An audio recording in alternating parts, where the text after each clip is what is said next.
If you gave as much attention to your eating behaviors as you did your social feed, I believe you would feel much better than how you feel right now.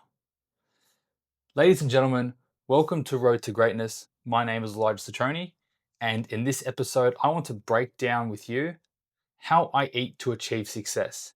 Okay, I use this framework to lose 21 kilos over the course of a year and step on a bodybuilding stage.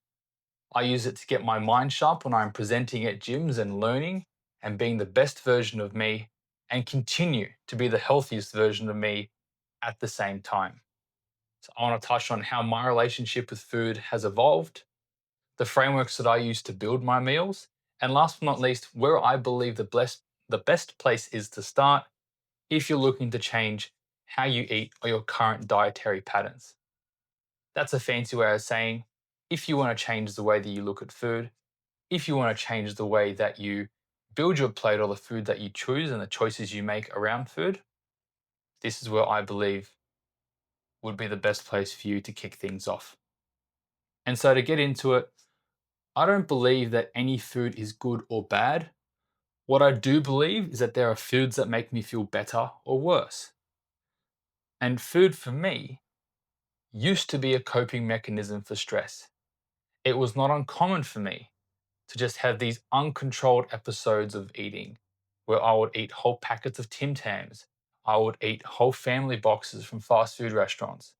Okay. I was mindlessly eating anything that I could get my hands on because, well, it's how I dealt with the situations that I was in. I didn't understand how to regulate myself outside of using food. Okay.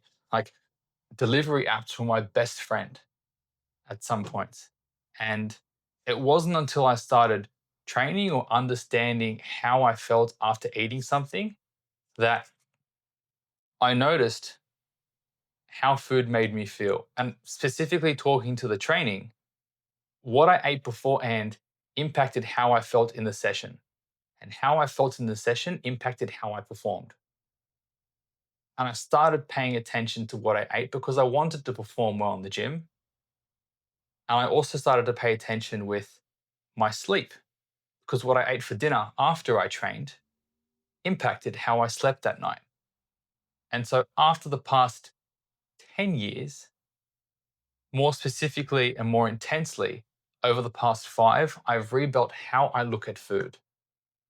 Food is no longer this way for me to relieve stress. Okay, it's a vehicle that allows me to feel my best and it gives me the opportunity to connect with others.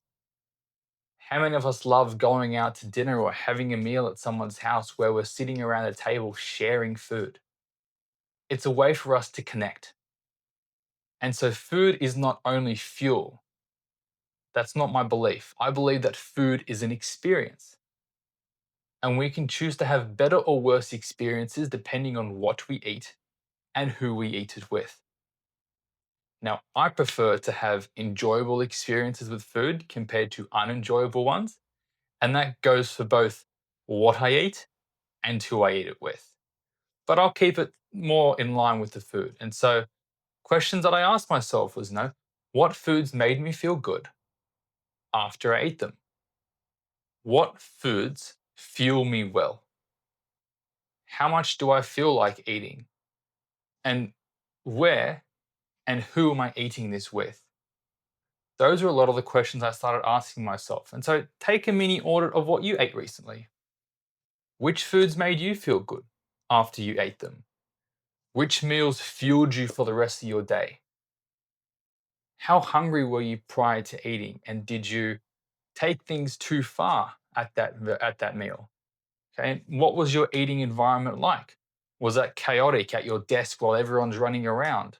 Or were you sitting down at a table at a cafe, enjoying the background noise and being present with what's in front of you? Did you have your phone in front of you? Okay. Were you at a table with people? These are things that I started to notice. And without changing anything, by simply being aware of what we eat and where we eat it, it can make all the difference. Okay, we're listening to our body and giving it a voice to tell us what it needs, right? Because our body is very smart like that. It'll tell us what we need if we give it a voice and the chance to be heard. And that's all I started with, was just this self-awareness and this consciousness around my environment with food and what experience I was having with the food in front of me. Now, in order for me to have a good experience, I've noticed that my plate needs to have three things. It needs protein, it needs plants, and it needs fiber. Okay, these are lean meats. This is fish, this is fruit, veg, nuts, seeds, rice, potatoes, beans, olive oil, cereal, yogurt. I sound like I'm rapping. Okay, but whole, natural, minimally processed foods full of vitamins, minerals, and calories to fuel me for what I have on that day. Okay. And since doing that, I've had barely any gut issues, zero problems using the bathroom outside of the current circumstance that I'm in, just because I'm not eating a whole lot and being exotically lean.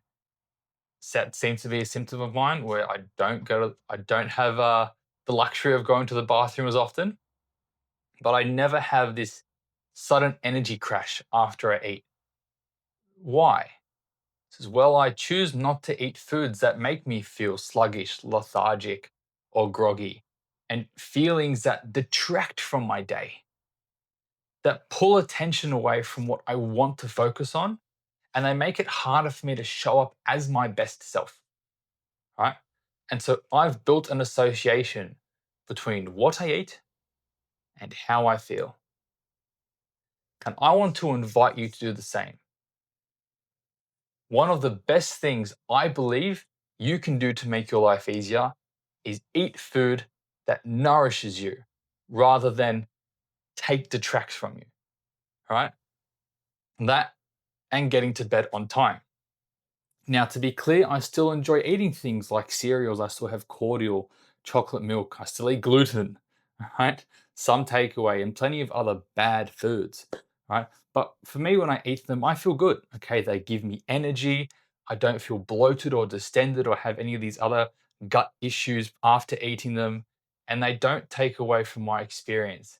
And now you might be completely different, and that's okay. Okay, because I don't want you to copy what I eat. I want to invite you to discover what foods make you feel unstoppable. And that's where I would start. Don't freak over calories or macros, meal timing, supplements. Okay.